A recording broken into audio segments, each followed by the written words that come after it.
ibu saya dengan ikhlas memberi makanan untuk cucunya. Tapi pada saat itu dibuang ke tempat sampah.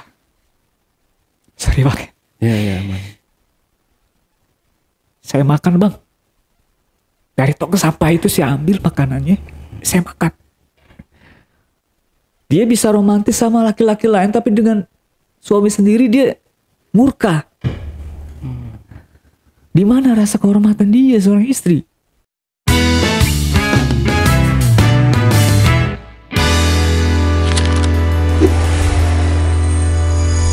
Curhat dong Bang Ale. Assalamualaikum warahmatullahi wabarakatuh. Ketemu lagi dengan saya Ale, Jejak Backpacker. Tentunya dalam segmen Cuble, Curhat dong Bang Ale. Di hadapan saya telah hadir seorang narasumber yang memiliki kisah kehidupan luar biasa dalam kehidupannya. Seperti apa kisah kehidupan dari narasumber ini? Langsung aja kita sapa narasumbernya. Assalamualaikum Bang Jaya. Waalaikumsalam Bang Ale. Ya, gimana kabarnya Bang Jaya? Alhamdulillah baik. Bang Ale sendiri gimana? Alhamdulillah juga sehat. Nah, luar biasa sehatnya ini. Oke, Bang Jaya. Jadi Bang Jaya ini punya pengalaman, ya boleh dibilang pengalaman pelik rumah tangga ya. Betul Bang. Rumah tangga di mana ya saya juga belum mengerti ya. Mungkin langsung aja kali Bang, Baik, Bang. Jaya ya buat Siap. cerita ya. Ya. Santai aja Bang Jaya, jangan terburu-buru, jangan terbawa emosi. Siap. Tapi luapkan aja sih emosinya. Oke, kalau gitu Bang Jaya, kalau udah siap silahkan. Baik Bang. Awal tahun 2011 saya menikah. Oke.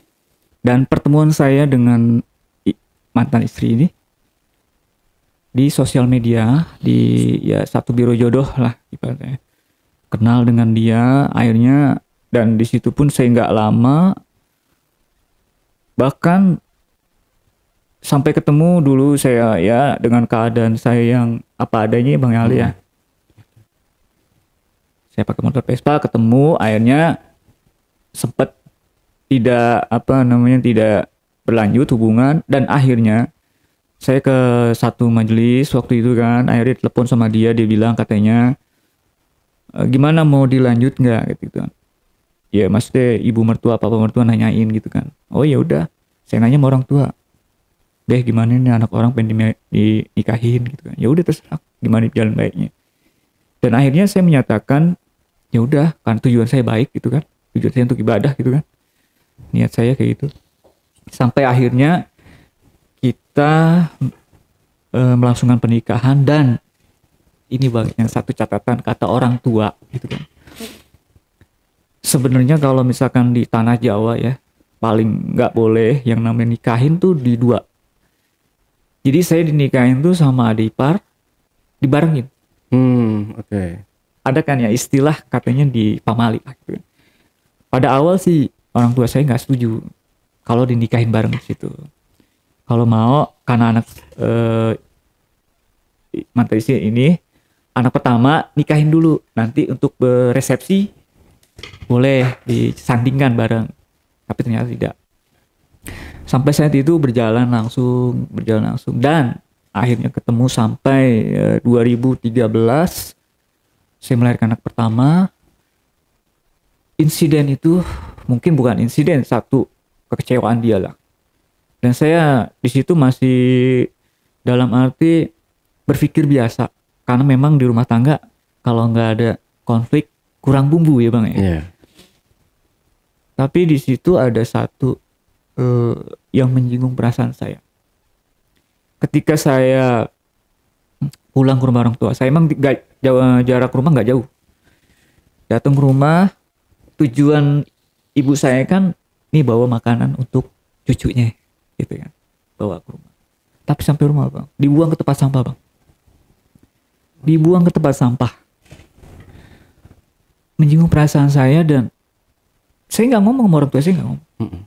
Saya telan sendiri. Ketika dia tidur, makanan di tempat sampah saya ambil lagi Bang. Sambil saya menangis tapi tidak keluar air mata. Apakah ini dosa? Saya khawatir dosa saya kepada ibu saya.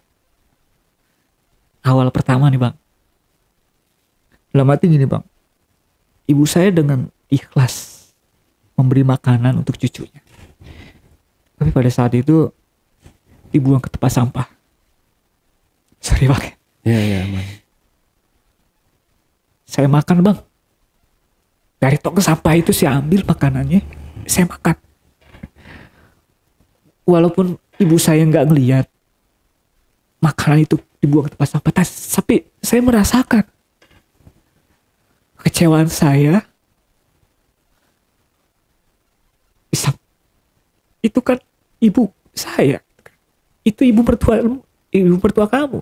Yang namanya mantan istri pasti ada, tapi yang namanya mantan ibu mertua nggak ada bang. Ibu mertua tetap ibu. Itu bang. Istri setelah dibawa suami tanggung jawab suami. Setelah merit. Tapi suami setelah menikah tanggung jawab siapa bang? Seorang ibu. Gitu. Dan saya merasakan itu bang. Tersayat hati saya. Tapi apa? Iya bang. Saya pendam sendiri bang. Dan itu pertama.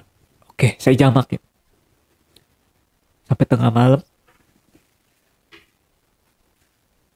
Akhirnya saya di depan merenung. Saya bertanya sama diri sendiri. Bahkan saya bisa bertanya dengan, mungkin saya komunikasi dengan Tuhan. Ya Allah, apakah ini dosa? Apakah rumah tangga saya akan baik-baik saja? Mulai dari situ, udah berjalan waktu sampai akhir anak 3 tahun. Di situ udah konflik terus. Rumah tangga tuh gak ada berhenti yang namanya ribut bang. Rumah tangga saya dicaci, dimaki, segala, dihina-hina. Bahkan bang, waktu itu saya kerja di satu tempat, pulang kerja saya pulang. Cucian, ya harusnya istri. Ya sebenarnya sih dalam agama sih siapa aja boleh. Ya kan? Selama anak saya sampai 7 tahun, 8 tahun, saya yang cuci pakaian. Saya cuci pakaian semuanya. Bawa bungkus, pulang ke orang tua saya cuci. Hampir tiap hari, hampir bertahun-tahun saya begitu. Dan saya nggak perhitungan masalah kayak gitu. Ini rumah tangga. Saya nggak peduli ini capek atau ini hak siapa, nggak. Saya lakukan itu. Tapi di situ tetap dia tidak pedulikan saya gitu kan, masa bodoh dan nggak mau tahu. Berjalan waktu sampai saya dapat kerjaan lagi. Ya udah di situ saya resign. Akhirnya saya di ojek online. Memperbaiki keadaan. Mungkin bisa dengan cara ini gitu kan. Sampai pada akhirnya dia murka. Sampai bilang, cari duit dong lo. Bahkan sampai pun cari duit. Saya bilang, saya ini bukan seorang tipe laki-laki pemalas. Saya ini udah dididik kerja keras dari kecil. Gitu kan. Di situ udah main fisik. Udah main fisik bang. Pakai benda tumpul, gagang sapu yang ada. Tapi saya nggak pernah melawan hal itu, nggak. Karena kenapa ya? Biarin lah. Kalau laki-laki bisa melawan untuk hal sekeras, bisa. Tapi saya enggak, karena saya berpikir ini ibunya anak-anak, ya kan?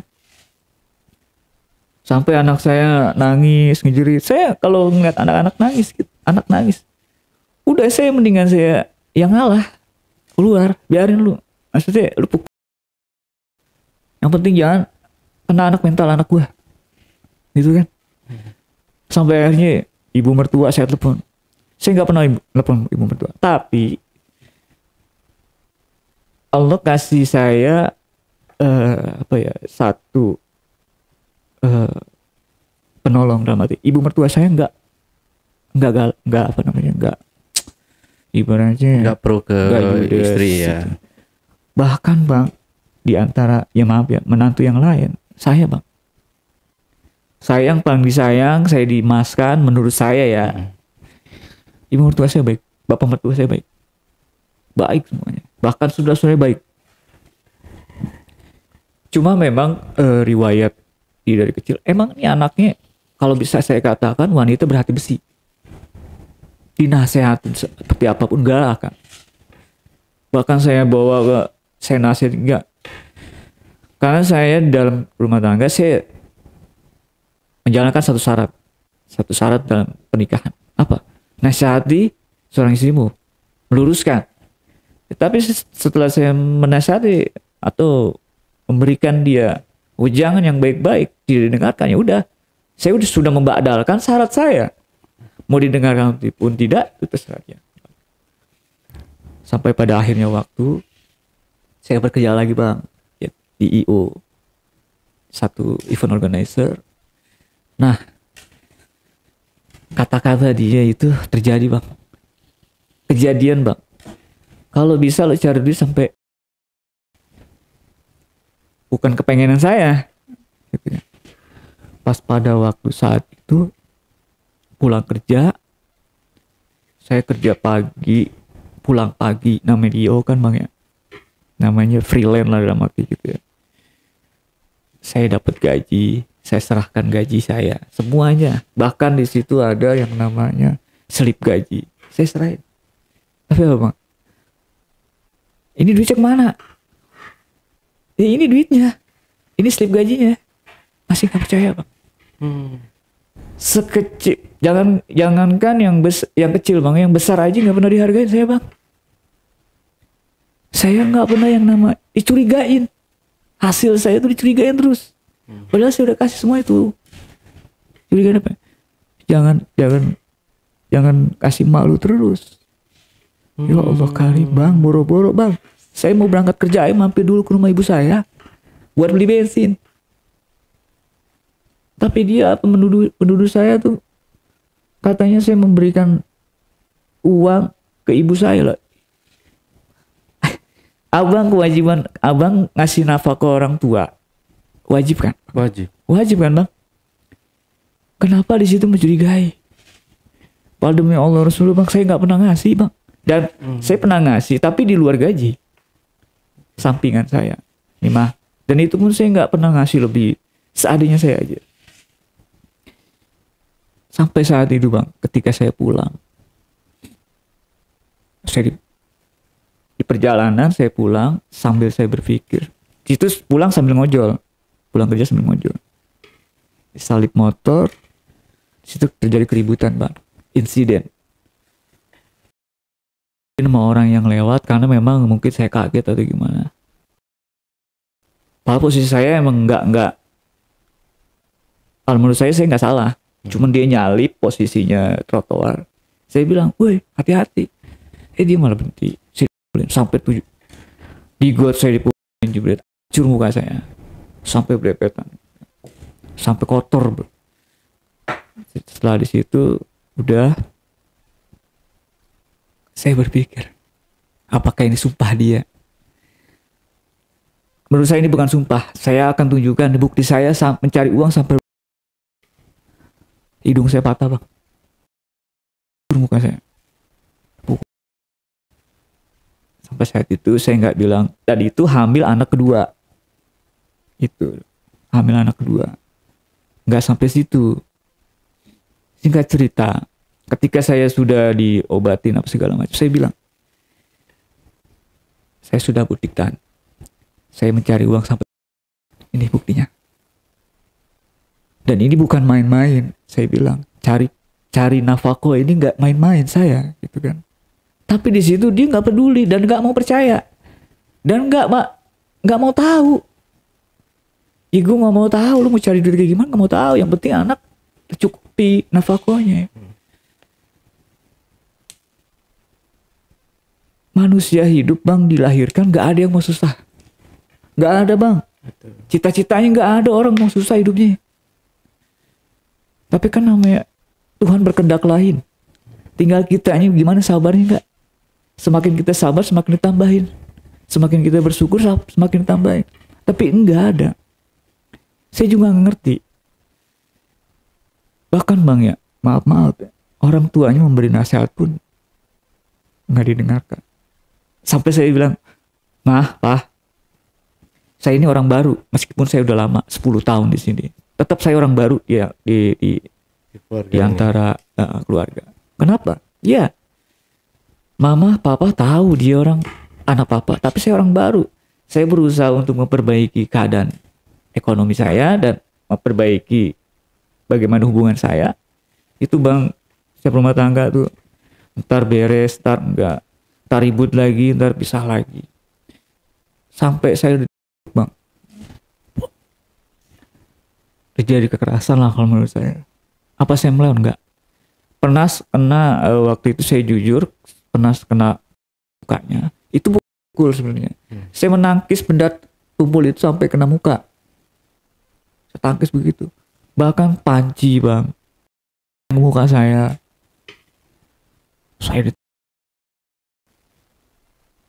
Kewajiban seorang istri saya juga pernah kecewa, banyak kecewa Bang. Ketika saya udah capek, saya ya namanya di rumah tangga, namanya nafkah batin, saya juga kan perlu dinafkahkan juga kan. Ketika saya pengen berhubungan, saya ditanya, apa sih? Ya kalau mau kayak gitu kasih duit. Dia ini siapa? Kewajiban benar. Iya Bang, dia ini istri sah, bukan perempuan bayaran.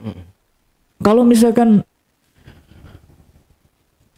dia pengen dibayar, ya jangan berumah tangga. Kalau masalah hitung-hitungan kayak begitu, yang namanya rumah tangga kita harus siap semuanya. Susah, senang, jalani sama-sama. Jangan pernah yang namanya, jujur Bang ya, di saat perjalanan itu dia selalu mengungkit pengeluaran, pemberian atau pengorbanan dia. Ini hasil orang tua gue, ini dari orang tua gue. Silakan, saya nggak pernah minta. Dan saya dari awal juga bilang, dan ketemu dari awal juga bilang, saya orang susah, keadaan saya juga dia ngelihat, keadaan saya juga. Tapi sampai di situ apa Bang? Nggak terima, nggak diterima. Dan akhirnya ya pada waktu tahun 2000 sebelum COVID 2019. Iya, itu kejadian lagi insiden. Nah itu yang ketika saya pulang, karena memang setelah COVID kan belum ramai Bang. Saya seadanya sedapatnya bahwa itu foto pre-wed, pakaian saya juga sampai dibuang ke tong sampah. Karena saya pulang nggak bawa hasil. Saya ada hasilnya tapi tidak kurang lah ibaratnya, nggak cukup. Saya sakit-sakit di Bang situ Bang. Apa saya meladeni dia ribut? Enggak, saya malu bertetangga. Malu sama tetangga Bang. Tiap malam tuh ribut aja. Akhirnya saya pergi dalam hati saya nggak mau ada keributan di situ. Setelah itu orang tua nggak pernah ngomong kenapa. Enggak, saya introvert dan saya tertutup. Saya nggak pernah mau bicara sama orang setelah kejadian itu ya Bang. Saya nggak mau bicara, nggak mau kenal, nggak mau ketemu sama orang. Biarin ini luka saya ngejalin sendiri.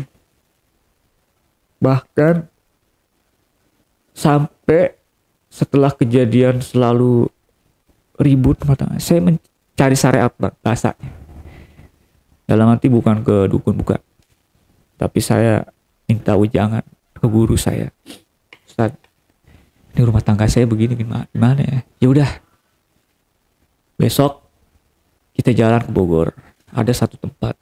Di situ makam mungkin ya dibilang makam wali ya. Minta karomahnya, minta wasilahnya gitu kan. Tujuan saya baik kan Bang. Biar si ibunya anak-anak ini diluluhkan hatinya. Bagaimana? Tujuan saya baik, bukan untuk mencelakakan dia, tapi saya untuk memperbaiki rumah tangga saya. Dan saya selama di Sake itu saya bertahan Bang. 2012 sampai 2000 terakhir 2020 saya bertahan. 2020 saya bertahan terus meskipun saya disakiti. Dibilang baik kalau bapak mertua baik kalau misalkan ribut-ribut di rumah, ya tinggalin. Terus saya denger dong nasihat orang tuanya. Setiap ribut saya tinggalin, tapi masih disalahin. Padahal nasihat itu saya jalanin. Ketika ribut tinggalin, iya saya tinggalin, tapi disalahin. Akhirnya saya ke satu tempat. Di situ saya ritual. Ritualnya bukan ritual yang pakai menyan, enggak. Tapi saya berzikir. Kan diarahin. Udah, kamu sholat malam dulu. Ya maaf, bukannya membanggakan diri. Saya sholat 100 rakaat bang. 100 rakaat. 100 rakaat. Saya ikutin. Dari mulai habis isya, start jam 9. Pokoknya selesai 100 rakaat. Saya jalan tahu diterima atau enggak, lillahi ta'ala aja. Tujuan saya pengen dapat syariat ini biar rumah tangga saya baik-baik aja.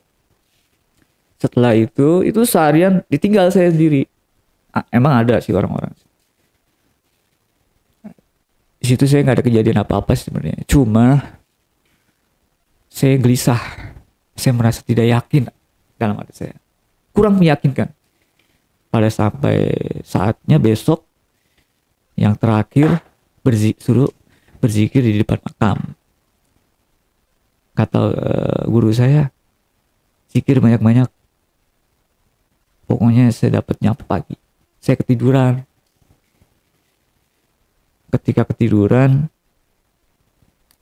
entah itu kenapa saya mimpi atau apa gitu kan. Seperti di belakang istri ibunya anak-anak nih, seperti ada mendampingi di belakangnya. Itu mimpi ya. Karena orang saking enak yang berzikir tidur akhirnya saya kan. Dan saya awal-awal itu merinding juga kan. Ya udah akhirnya saya tidur karena memang dingin di atas gunung kan. Ya udah akhirnya saya tidur. Saya dimimpikan hal itu udah segitu aja. Nggak ada ucapan apa-apa dari situ. Pertanda apa saya nggak tahu. Dan saya tidak hiraukan itu. Saya pikirnya positif aja deh. Namanya di makam gitu kan. Katanya ini makam guru gitu ya. Tidak. Saya nggak mau ambil sisi negatif, nggak ada. Dimanapun tempat saya akan berpikir positif. Setelah itu pulang. Dan itu udah pisah ranjang. Lama. Bisa balik lagi. Sempet. Setelah itu saya nggak puas. Dan bahkan gini bang. Semenjak saya berpisahkan itu belum ada yang namanya hukum yang namanya pisah secara apa namanya agama. Mungkin hanya pisah ranjang aja gitu. Tapi belum secara sah secara negara. Tapi masih kalau belum ada surat turun, saya cuman nggak nafkah tetap berjalan meskipun saya nggak wajar ngasihnya, dalam arti kebutuhan nggak kurang gitu. Memang saya mencari ya sedapatnya saya kasih. Saya ini bukan pegawai, saya pekerja. Saya bilang gitu kan. Saya ini pekerja bukan pegawai. Kalau pegawai gaji dijelas bulanan. Saya pekerja bisa harian, bisa dapat gaji, bisa enggak. Hari itu dapat uang, hari itu juga bisa enggak. Dan saya bawa apa adanya karena memang itu tanggung tugas seorang ayah, seorang suami. Dapatnya saya kasih. Bahkan saya merasa kehilangan apa ya, rasa harga diri saya, kehormatan saya. Saya sampai main di sosial media, cari maksudnya perhatian bang terhadap perempuan. Tujuan saya bukan untuk macam-macam, saya butuh perhatian karena memang di sampai situ seorang laki-laki itu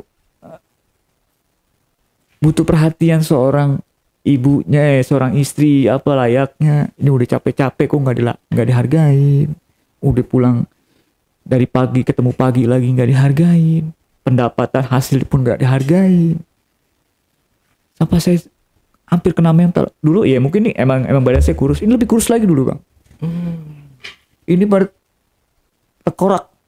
Karena bukan karena sakit. Pikiran saya, kayak saya kena mental di pikiran saya. Sampai ditanya, kurus amat sih? Ya, biasa. Namanya di ojol gitu, kena angin mungkin ya. Saya selalu mengelak kayak gitu terus sama orang tua. Sebenarnya orang tua bukan gak tahu masalah saya. Bahkan pada satu kejadian, saya nggak pulang, anak mau sekolah. Memang salah saya sih, jujur. Karena saya dilema bang. Dilemanya kenapa? Setiap saya pulang pasti diomelin, disuruh pulang, disuruh keluar lagi saya cari uang. Ketika dapat uang nggak memungkinkan buat dia kebutuhan, saya disuruh pulang lagi, disuruh keluar lagi, cari lagi, saya nggak mau tahu. Saya nggak pulang, ketika pulang disalah-salahin. Kenapa nggak pulang? Anak mau sekolah, bukan nggak pulang, saya juga cari uang buat anak-anak. Sampai dia nyusul ke rumah orang tua saya. Ibu saya dimaki-maki bang. Sampai ibu saya nangis. Untungnya saya nggak tahu. Itu ada bapak saya, adik-adik saya. Bapak saya sampai, ya maaf ya, hampir karena ngelihat anak saya, yang pertama, itu digeret-geret, gak tega ngeliatnya. Geret anak saya bang, suruh pulang. Saya nggak ada di situ pas waktu itu. Cuman orang tua saya bilang, pas saya datang, assalamualaikum gitu, waalaikumsalam.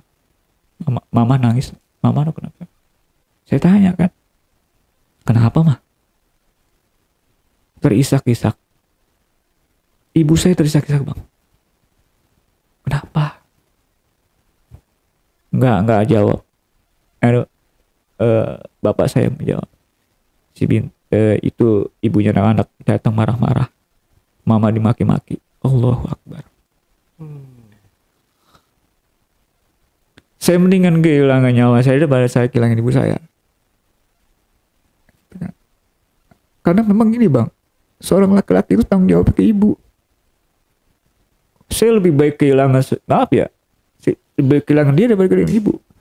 Karena bakti saya belum cukup. Orang tua saya, bakti saya belum cukup, bahkan kebahagiaan gak cukup. Di antara beberapa saudara dari saya anak kedua. Dari 9 saudara juga, saya anak kedua, abang saya belum married. Waktu itu saya married paling pertama. Di situ saya mendapatkan anak. Berarti cucu pertama dong. Ibu saya juga kan pengen ngerasain yang namanya dekat dengan cucunya. Dibatasi, tidak boleh ketemu. Bahkan ibu saya nggak ngomong di depan saya sih bang, nggak ngomong di depan ibu saya. Dia menghina-hina depan saya apa? Oh, ibu lu kurang ajar. Ibu lu tuh tukang minta-minta sama keluarga gue. Ketika dulu waktu ibu saya sakit bang, ibu mertua datang, saya bilang, kenapa nggak pulang? Mama sakit, saya bilang. Akhirnya ibu mertua datang. Ibu mertua datang menjengukkan orang tua saya. Nggak tahu kenapa, ya ibu mertua mungkin nitipin uang, gitu kan. Ibu saya nggak minta, demi Allah nggak minta. Tapi apa bang? Fitnahnya. Ibu saya minta duit. Ibu saya minta duit bang, fitnahnya bang. Orang tua lu sakit pura-pura kan, cuma mau minta duit. Ya Allah Akbar, kata saya. Siapa yang ngomong gitu? Saya bilang begini. Saya tanya, saya nggak terima ya kalau misalnya saya orang miskin, saya orang nggak punya. Tapi maaf, namanya untuk minta-minta. Saya nggak pernah dari dulu. Bertahun-tahun bang, saya tinggal di daerah situ. Yang namanya orang hina keluarga saya nggak pernah. Mungkin ada orang, tapi saya nggak pernah usil sama orang-orang. Bodoh amat. Tapi ini orang baru ibaratnya. Dia itu orang baru sih. Kok berani dia? Cuma nggak sampai saya nggak mau main fisik apa sih? Nggak. Karena saya lihat dia adalah perempuan. Saya ingat ibu saya. Nggak mau saya bang. Dan sampai akhirnya pisah, balik lagi. Sampai dia ngomong gini bang. Saya sudah nikah siri. Padahal kan belum ada surat cerai. Dia berani jujur gitu bang. Saya selama pisah, saya memperbaiki diri saya. Ya, kajian, apa segala. Perbaiki diri saya lah. Perbaiki keadaan saya juga. Entah itu dia mau mau menyinggung perasaan atau saya gimana. Dia bilang katanya, saya sudah menikah siri. Why? Kenapa? Kamu itu belum secara agama mungkin belum sah. Secara negara pun belum ada surat. Tapi dia udah berani bang. Satu kejadian yang pernah saya pergoki. Waktu itu masih bersama. Hari Jumat setelah pulang sholat Jumat saya ambilin handphone sama anak saya kan. Saya buka iseng-iseng. Tiba-tiba kebuka Facebook. Di situ ada Messenger, inbox. Posisi masih sama-sama tuh. Balik lagi saya kan. Apa dia bilang? Di situ laki-laki itu bilang, si ibunya anak ini bilang, mantan istri, kamu nggak akan ninggalin saya kan? Dia bisa romantis sama laki-laki lain, tapi dengan suami sendiri dia murka. Di mana rasa kehormatan dia seorang istri waktu itu? Tapi dia bisa romantis, bisa baik, bicara bisa halus sama orang lain. Tapi sama saya luar biasa.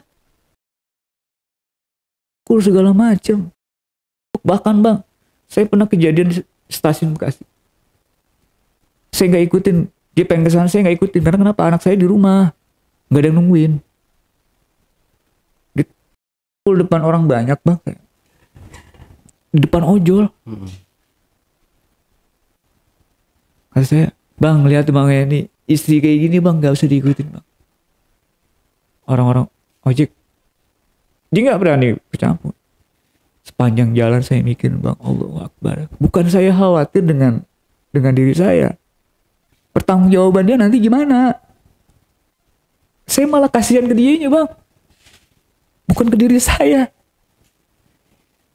Karena balasan itu akan menimpa ke dirinya sendiri. Saya masih mikirin dia. Mikirin di dalam hati. Mikirin bagaimana nanti. Saya masih berpikir positif aja. Saya bukan membenci orangnya. Tapi saya membenci perilakunya. Sikap dan perilaku itu yang saya benci. Bukan makhluknya. Karena saya paham.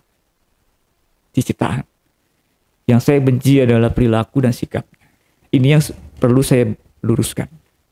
Saya perbaiki. Karena saya sama sekali, siapapun orang yang menyakit dengan kata-kata, itu hanya kata-katanya. Tapi orangnya tidak saya benci. Singkat cerita dan akhirnya sekarang ya, dia minta bubar. Pada saat itu saya bilang, ayo kita rujuk. Gak mau. 1. Saya katakan, kita balik lagi, gak mau 2 kali. Kita balik lagi, enggak 3 kali. Pada malam itu saya disuruh talak. Saya disuruh talak. Saya bilang oke, saya talak. Tapi saya gak mau ibu doang yang tahu. Bapak mertua harus tahu. Dikumpulin lah. Oke, saya talak. Talak 1. Karena keadaan akan ada perubahan lah mungkin. Tapi makin kemarin enggak. Akhirnya udah saya pisah. Saya di orang tua saya perbaiki keadaan saya. Saya juga punya tanggung jawab anak-anak. Dan di situ dia sudah melakukan perselingkuhan. Dan saya tidak melakukan itu. Dia selingkuh di belakang saya. Maksudnya mungkin ya dicari, nggak tahu lah, dengan cara dia mencari uang atau gimana gitu kan. Dan sampai situ udah kami berpisah secara sah di bulan ini. Di bulan ini? Di bulan ini. Oh, berarti masih baru? Dia menggugat. Oh, oke. Dia menggugat, tapi dapat suratnya bulan ini. Itu 2 bulan yang lalu. Sudah menggugat. Dia bilang, kamu mau datang?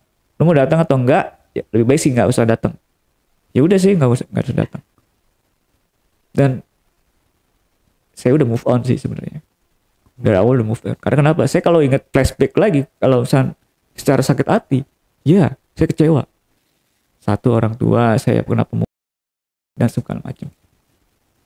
Makanya di bulan ini mungkin entah akhir Desember ini baru surat turun kami resmi pisah. Anak-anak ikut. Anak-anak sama ibunya. Gitu. Dan sebenarnya sih kalau saya untuk bertemu untuk anak-anak nggak ditutupin, silahkan, tapi jangan dibawa. Oh gitu. Nggak boleh dibawa. Ya udah, saya juga nggak maksa juga gitu kan, karena saya berpikir anak-anak masih kecil butuh ibunya, ya udah. Cuman saya selalu di rumah tuh selalu berpikir, ini anak-anak gue gede gimana dengan pendidikannya atau segala macam gitu kan. Sih berpikir kayak gitu bang. Tapi ya mungkin qadarullahnya ya, memang ini jalan terbaiknya dari awal pun. Tapi di saat saya ada masalah seperti itu, bukan berarti saya orang yang nggak bertanggung jawab. Ketika ada masalah itu, saya berjalan terus, gitu. Dan saya bertahan terus, dan pada akhirnya finishnya, ya udah, saya harus merelakan, meskipun saya harus meninggalkan anak-anak, gitu. Oke. Nah ini pada saat waktu pertama kali menikah itu normal-normal aja, maksudnya kayak Normal. Dalam kayak mau bercinta pun juga normal semua. Iya, normal.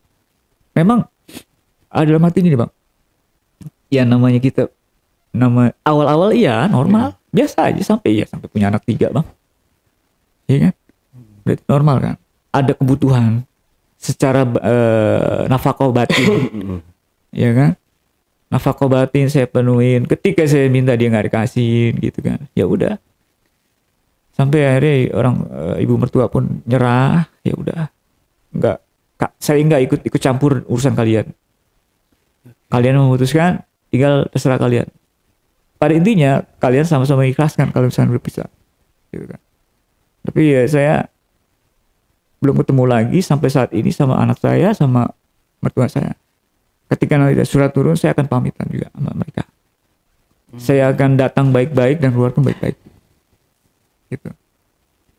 Pada intinya ya buat teman-teman jejak backpacker ya, perjalanan hidup saya mungkin diambil sisi positifnya aja. Yang negatifnya tolong jangan ikuti. Karena memang maaf, ini akhir zaman. Kita memang harus kuat-kuat juga. Kita kuatin diri kita, yang namanya laki-laki janganlah maksudnya berbuat kekasar. Lebih baik mengalah lah, biarin. Karena dia seorang perempuan juga kan. Lebih baik jangan sampai KDRT juga. Toh juga semuanya akan ada balasannya juga. Makanya ya mudah-mudahan buat teman-teman juga bisa perjalanan saya ini bisa dipahami bagaimana seharusnya menjadi suami istri yang lebih baik di rumah tangga ke depannya. Itu Bang Ale. Yang buat belum menikah mungkin ini juga pesan moralnya ada di sini ya. Jadi harus berhati-hati juga nih yang belum menikah. Betul. Maksudnya berhati-hati di sini.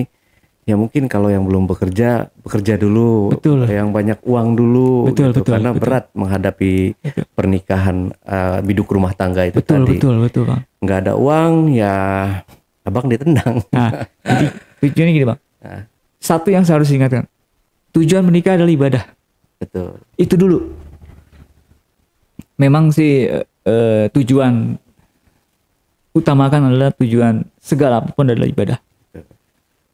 Usaha niatkan untuk ibadah, nafak, nyari uang atau segala macam tujuannya, karena kita kan di dalam dunia ini dilahirkan untuk ibadah, bukan yang macam-macam. Kalau nafsu ngikutin, kita punya nafsu, iya normal. Kita nih sebenarnya makhluk yang sempurna daripada makhluk yang lain. Kita punya nafsu, kita juga punya otak, suruh berpikir. Jadi berpikir dulu sebelum bertindak, jangan bertindak baru berpikir. Itu Bang. Gitu aja. Oke, nah tapi pesan saya juga ya, betul apa yang disampaikan oleh Bang Jaya ini tadi, dimana setiap laki-laki yang menikah itu dia wajib menafkahi 2 orang. Yang pertama mungkin ibunya, istrinya, dan wajib juga menafkahi ibunya. Betul. Karena itu tanggung jawab dari seorang laki-laki. Dan kalau seorang istri melarang untuk kita ngasih uang ke ibu, ya pasti perasaan sakit banget Bang ya. Betul. Ya, Tapi gini Bang, kita kan udah ada hukum di situ. Kata ulama kan kita nggak masalah kita nggak ngasih ke orang tua. Tapi yang hak pokoknya ini kasihkan. Tapi kan ini kan hak pokoknya udah diberikan. Tapi ini yang kelebihannya kasihin boleh. Gitu. Dan ya seharusnya seorang istri pun paham. Ya, paham. Dan anak saya 2, perempuan 2, laki-laki 1. Ini yang akan, iya mudah-mudahan sih nggak kejadian seperti saya. Tapi yang namanya anak laki-laki pasti wajib ibunya ngasih. Wajib Setelah ngasih dewasa ibunya. pasti itu akan terulang. Gitu Bang. Jadi ya di dalam rumah tangga ya itulah pelajari dulu yang namanya jangan buru-buru nikah. Belajar dulu tentang syarat menikah. Itu kan. Niatkan dulu tujuannya untuk apa gitu. Menurut saya sih itu. Jadi nanti setelah berumah tangga kita tidak yang ego Bang. Pasti dong. Ego kita harus dikurangin. Ini merasa gue yang nyari. Merasa gue yang capek. Padahal nggak gitu. Capek semuanya juga di dunia. Oke. Gitu. Tapi itu yang dikatakan istri yang sudah menikah siri itu benar. Dia jujur sendiri. Dia yang ngomong Bang. Berarti dia poliandri dong. Nah. Gimana keadaan saya Bang kayak gitu? Menurut Abang dah. Boleh nggak secara hukum agama? Enggak. Nggak boleh kan? Saya pernah Bang antuin Bang. Dibilang apa? Ini udah hampir mau jadi suami saya. Ketika udah mau jadi, meninggal laki-laki ini. Saya nganterin ke makamnya Bang. Saya suruh nganterin ke makamnya. Maksudnya apa coba? Sebenarnya ini saya yang bodoh atau gimana gitu. Sampai saya mau disuruh ke sini. Makanya saya nggak mau lagi Pak. Maksudnya udah cukup. Saya nggak mau jadi dalam arti korban. Jangan dianggap saya ini lemah. Saya masih menjaga perasaan. Gitu. Makanya ya udah di situ makanya ya buat pelajaran aja. Kisah saya ini mungkin bisa diedukasikan sendiri di dalam rumah tangga. Bagaimana cara menahan emosi, ego segala macam gitu. Sama-sama berpikir lah. Gitu. Oke, ya sama-sama berpikir tuh kata Bang Jaya. Jadikan pelajaran dari kisah kehidupan Bang Jaya ini di kehidupan kalian ya. Jadi harus wanti-wanti, harus waspada dulu nih sebelum kalian mau melangsungkan pernikahan bagi yang belum nikah ya. Tapi rata-rata penonton di sini orang yang sudah berumah tangga, Bang. Oke. Terima kasih sekali lagi Bang Jaya buat waktunya ya. Yang sabar sama-sama. Bang Jaya, dan semoga Bang Jaya mendapatkan pengganti yang lebih baik lagi. Amin, amin. Bukan yang sebelumnya nggak baik ya, tapi dapat yang lebih baik dari yang sebelumnya. Amin, kita doakan ya Bang Jaya. Iya, siap. Oke teman-teman, itulah tadi obrolan saya bareng Bang Jaya dalam segmen Cuble, curhat dong Bang Ale. Dan buat kalian juga yang punya pengalaman menarik dan ingin bercerita langsung di studio Jejak Backpacker, teman-teman dapat menghubungi admin melalui nomor WhatsApp di 0858 47.683. Dan jangan lupa support selalu channel Ale Jejak Backpacker dan channel YouTube Jejak Backpacker. Wassalamualaikum warahmatullahi wabarakatuh.